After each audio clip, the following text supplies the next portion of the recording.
So we got a little Lonzo Ball injury update that actually came from Lonzo himself. Well, I don't know if I would call it that much of an update, but it was the first time we heard Lonzo share that the plan is to have him back to doing 5-on-5 scrimmaging in August, which when I initially heard that, I was like, okay, so a few weeks away, but then I realized it's going to be August next week. Crazy how quickly this summer is flying by. But anyway, Lonzo shared this on his podcast, the WAE Show.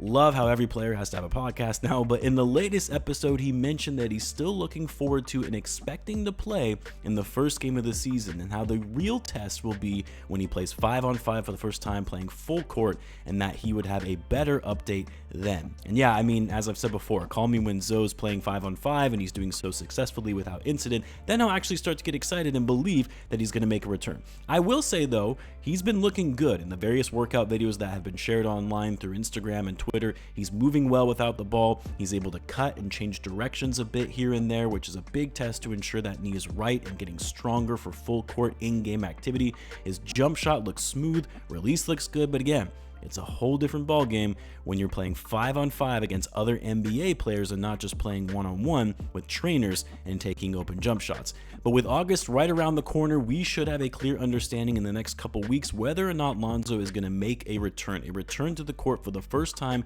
since January of 2022, before my second child was born, who is now 2 years old. Absolutely mind-boggling he's been away from the game for that long. We do need to temper expectations though. Like, I know a lot of Bulls fans are going to be super hyped if we see him playing 5-on-5 and he looks good, is moving well, doesn't have any setbacks, and looks like the old Lonzo.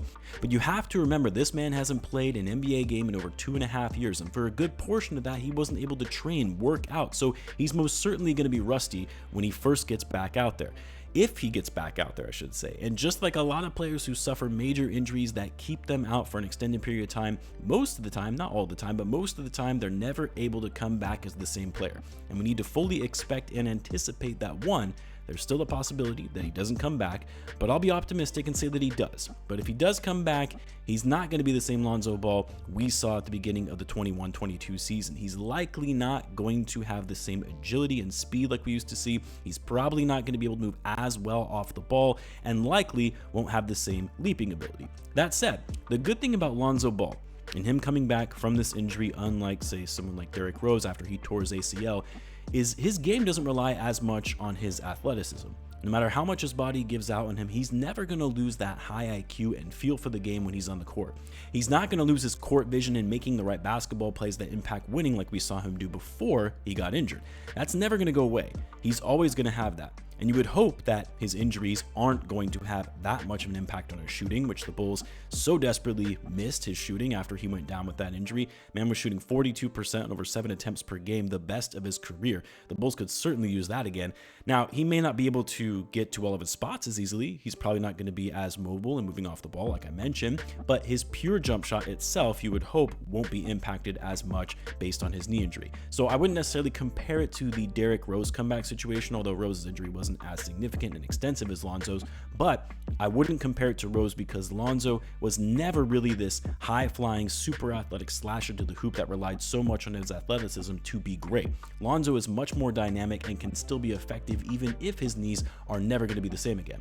But I guess this means that the Bulls applying for the medical retirement exception, where they were going to get Lonzo's salary off his books for the final year of his deal in this upcoming season, which would give the Bulls more room to use their other exceptions like the mid-level exception, biannual exception, and still remain under the luxury tax, because due to saying he's going to play, and in order for the Bulls to actually be granted that exception, a panel of independent doctors would have to confirm and deem his injury to be career-ending, and Lonzo would need to acknowledge and ultimately agree that this injury is career-ending.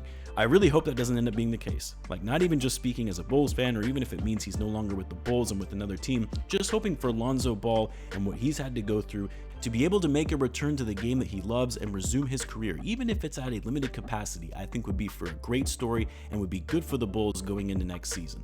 Now, the question I often get asked is, if Lonzo does come back, what does that mean for the Bulls rotation, especially now that they traded for Josh Giddey?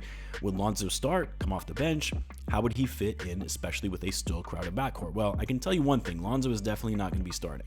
You're talking about a guy who hasn't played in 2.5 years. He's going to be on very limited minutes for quite some time when he comes back. And with the rise of Coby White last last season, and the fact that the Bulls just traded for Giddey to be that Lonzo Ball replacement, if you will, to be that lead guard, that floor general and facilitator, a player who is healthy and also only 21, yeah, Lonzo is going to be coming off the bench. How much playing time would he be able to get? I mean, it's honestly hard to say, and also it just depends on how well he's playing, whether the Bulls do in fact move on from Zach Lavine. If Lonzo somehow comes back 100% the player that he used to be, it's going to be tough to not include him in the starting lineup just because he's so good on both ends of the floor and impacting the game in so many ways.